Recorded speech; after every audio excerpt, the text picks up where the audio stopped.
we have seen AP, GP, HF and LCM, and in today's lecture, as a continuation to the previous lecture, we are going to experiment with example problems. Yes, so today's lecture is going to be more interesting and more interactive. Okay, are you all ready to learn? Good, let's begin the lecture. In today's lecture, we are going to see example problems on progression, both arithmetic progression and geometric progression. Okay, let's begin the lecture. Are you all ready to read the very first question?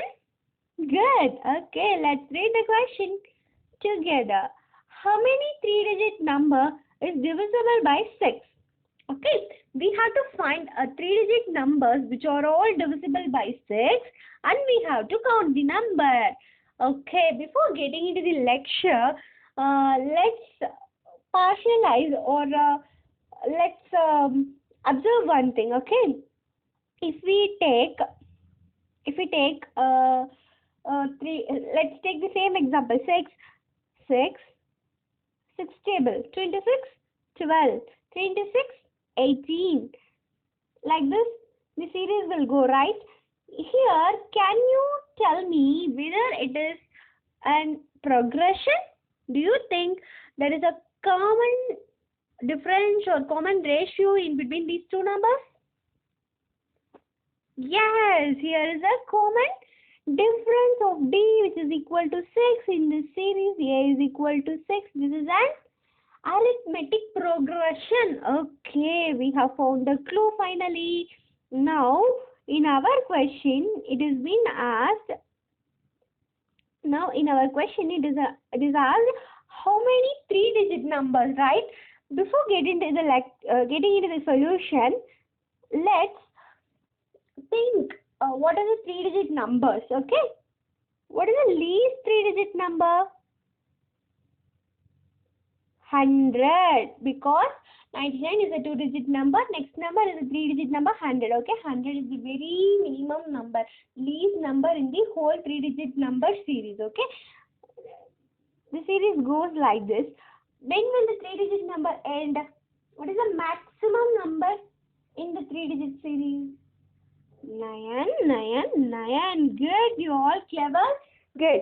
Okay, so this is the series in which we are going to search and find what are all these numbers which are divisible by 6. Okay, before doing that, can you tell me what is the divisibility condition of 6?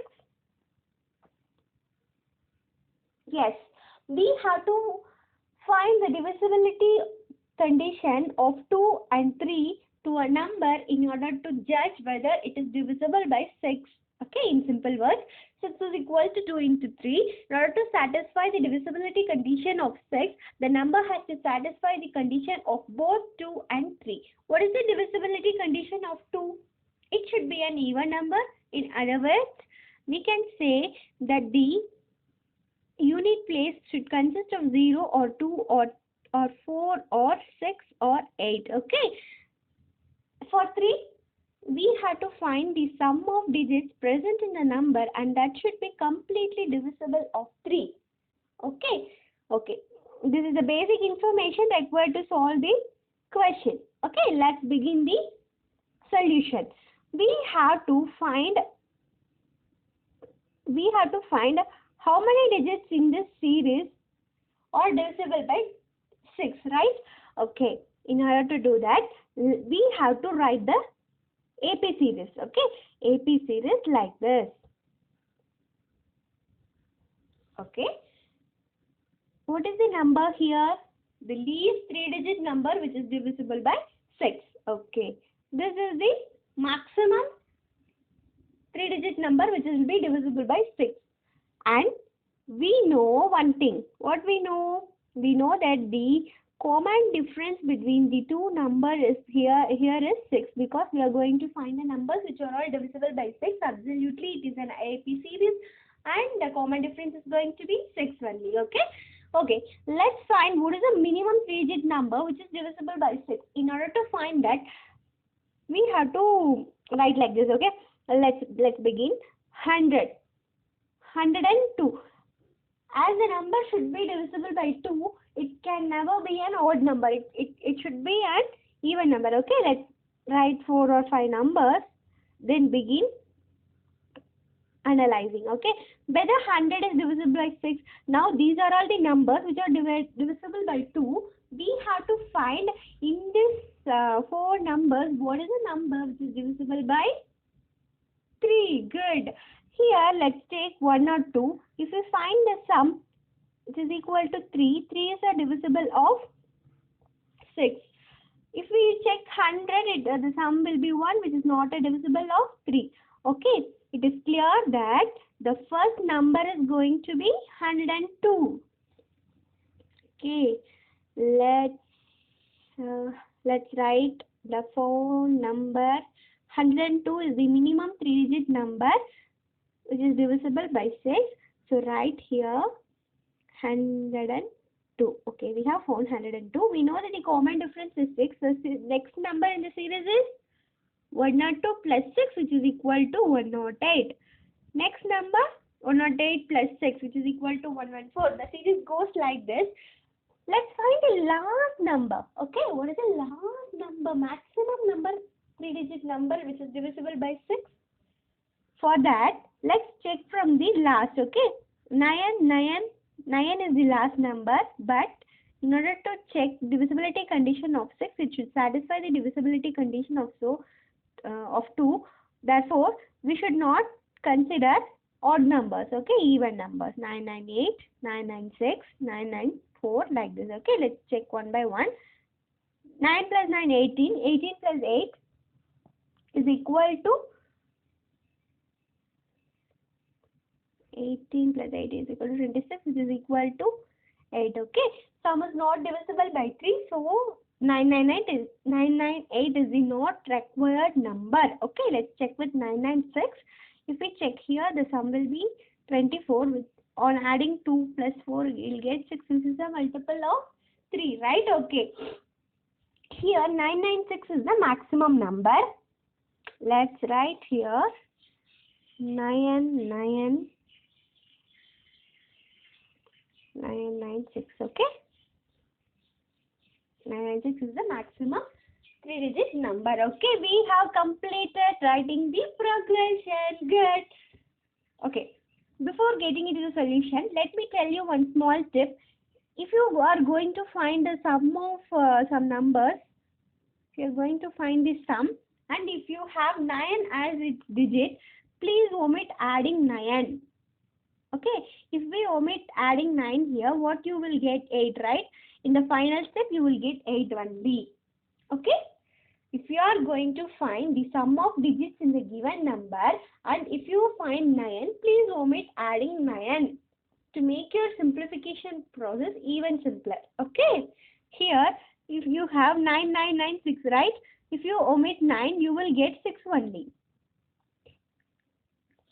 Here if you add, you can check with any number. Let me check with one bigger number and I'll show you.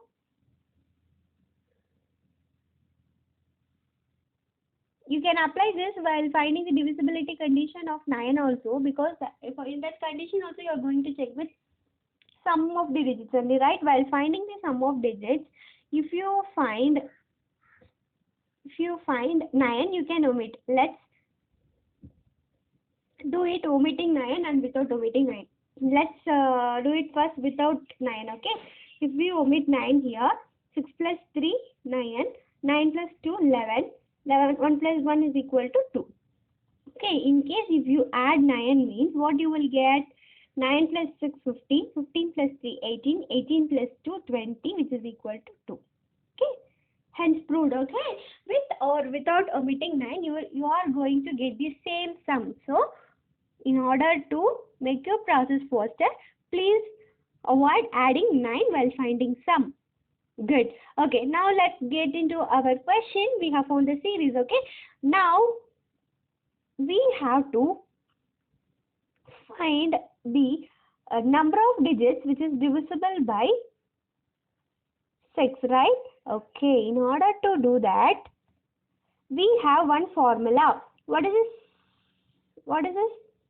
Nth term in the AP series is given by Good. Let's read with me, okay? Tn is equal to a plus n minus 1 into d. What is Tn? Nth term. A is the first term. N is the number of terms. D is the common ratio. Good. It seems you all read the formulas thoroughly. Good. Let's substitute the terms, okay? We need to find the how many digits, right? Okay. In order to take that, in order to calculate that, we have to find which term is 996. Okay, I mean whether 996 is 100th term or 200th term or 300th term, we have to find, right? Okay, so let's substitute. Tn is 996. A is the first term, which is nothing but 1 or 2, and n minus n we don't know, minus 1 into d is the common ratio, which is nothing but 6. On substituting, we'll get, if we bring 1 or 2 here, 996 minus 1 or 2 is equal to 894, which is equal to n minus 1 into 6. On simplifying, we'll get n is equal to 160. What does it mean? It means 996 is the 160th term in the whole AP series, which is nothing but we have 160 numbers which are divisible by 6 in 3-digit series. Okay, very good. We have calculated. Let's get into the next question. 2 square. Let's begin with the second problem. 2 square plus 4 square plus 6 square plus 8 square plus etc. Okay. Here I have typed the question wrong. Please consider this as the question. 2 square plus 4 square plus 6 square plus 8 square plus etc. up to plus 20 square. Okay. We are going to simplify this. Okay. Here we can note one thing. We can write 2 as 1 into 2, 4 as 2 into 2, 6 as 2 into 3, 8 as 2 into 4, 20 as 2 into 10. Okay. So here we found 2 as common and 2 as common.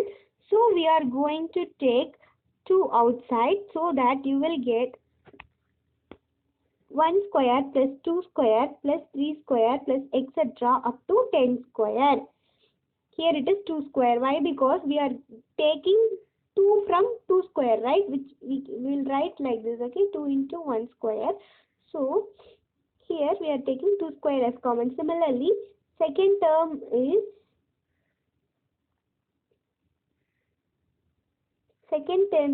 is 4 square, right? 4 square we can write as 2 into 2 the whole square. Distributing the power, 2 square into 2 square, and taking 1 2 square common, you will get the other 2 square inside the bracket. Okay. Let me clearly show you. We can write like this, right? 2 square as common into 1 square plus 2 square plus 3 square plus etc. plus 10 square. On seeing this series, you got one formula in your mind, right? Okay, we have already learned one derivation in the AP, that is the sum of square of n numbers, n natural numbers is given by 1 square plus 2 square plus 3 square plus etc. which is equal to n into n plus 1 into 2n plus 1 whole divided by 6. Okay, here we are going to substitute the value of n. N is nothing but 10, right? Okay, we are going to substitute 10. So 10 into 10 plus 1 into 2 into 10 plus 1 whole divided by 6. Simplifying, we will get the answer as 385. Good. We have completed the second problem also. Let's begin the third question. How many numbers are there in the GP? Okay, here the question is very direct question, whereas in our first question it is very indirect. Here the question is very direct, right? Okay, GP is given as 3, 6, up to 384. Whenever we are asked to find how many numbers or how many digits like that, we are going to calculate using the nth digit formula. nth number in the GP series is given by Tn is equal to a into r to the power n minus 1. Here we have to take the last term as Tn. In order to find how many numbers in the series, we have to consider the last term as nth term, so that we will find the n in the formula, and that is nothing but the how many digits in the series, right? Okay. So let's substitute. Tn is 384, a is the first number 6, and we have to find the ratio r, right? Okay, r is given by the previous term divided by, current term divided by previous term. 6 is the current next term divided by previous term 6. 6 by 3 is nothing but 2. So here the ratio is 2 to the power n minus 1. While substituting, we will get like this, and 128 is nothing but 2 to the power 7. So we are going to equate this power. 7 is equal to n minus 1, so that n is equal to 8. So what it means, the GP series consists of 8 terms in total. Okay. We have successfully applied our nth term formula in GP series also. Let's read the fourth question. Sixth term and eighth term of an AP are 12 and 22 respectively. Find the first term and common difference. Okay.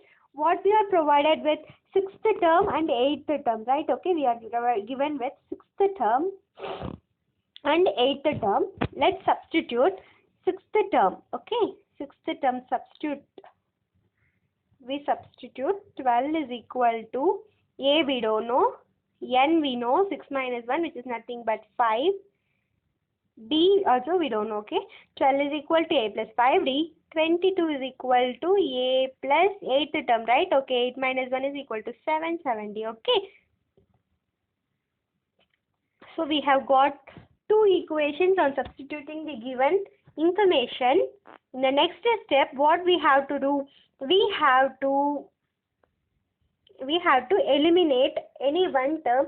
In such a way we get one equation consisting of only one term. Okay. Here, in order to neglect a, we can subtract both the equations, right? So if we subtract 1 from 2, we will get 10 is equal to 2d. So d is equal to 10 by 2, which is nothing but 5. Okay, we have found first part of the question, that is common difference is nothing but 5. On substituting the common difference either in the first equation or second equation, we are going to get an equation with only one unknown variable a. A is nothing but the first term. On substituting b in the first equation, we got a is equal to 2. Okay, we have found the first term as well as the common difference. Good. Let's read the next question. In the event that a minus 2, 3a are in AP, then what is a? Okay. Here they have given something and we are asked to find what is the value of a, right? Okay. When some numbers are in AP series, what does it mean?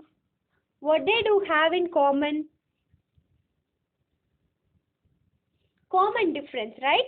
When the numbers are in GP, what they do have in common? Common ratio, right? Okay. Common difference is the main thing in AP, right? Okay. This is the first term, second term, third term. The difference between the second term and the first term is going to be equal to the difference between the third term and second term, right? Okay. Using this property, we are going to find the value of a as minus 2. Okay. Good. If suppose they have given some numbers like a, 2a, 8a, or in GP, find the value of a, you should have done like this. Okay. 2a divided by a is equal to 8a divided by 2a, like this. Okay.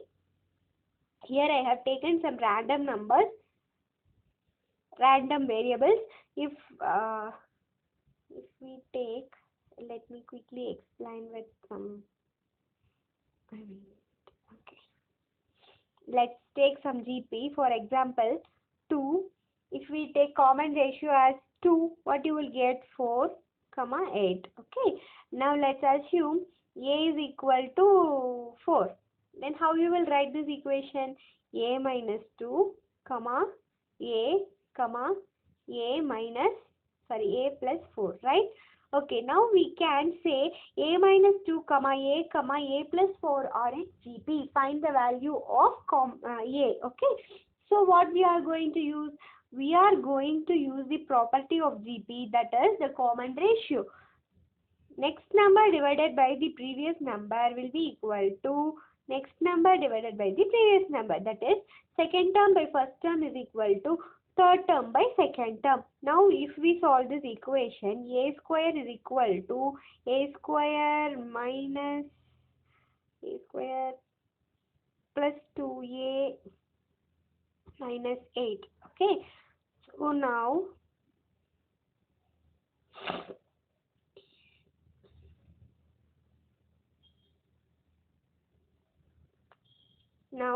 we have got one equation.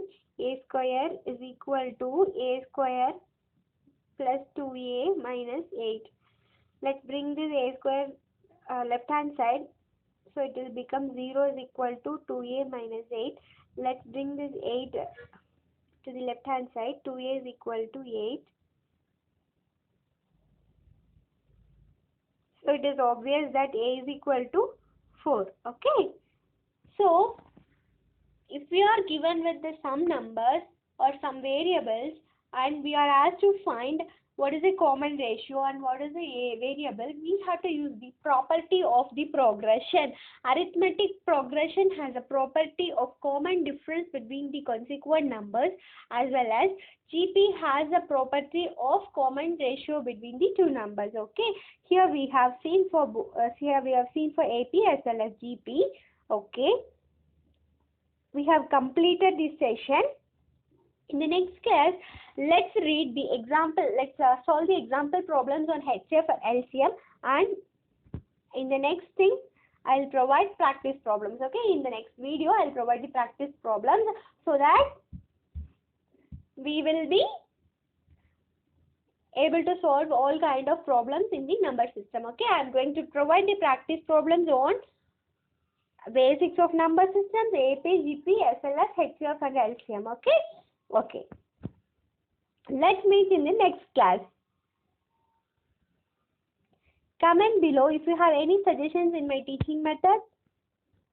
Please subscribe my channel if you feel this video is useful and share to the one in need of it. Thank you.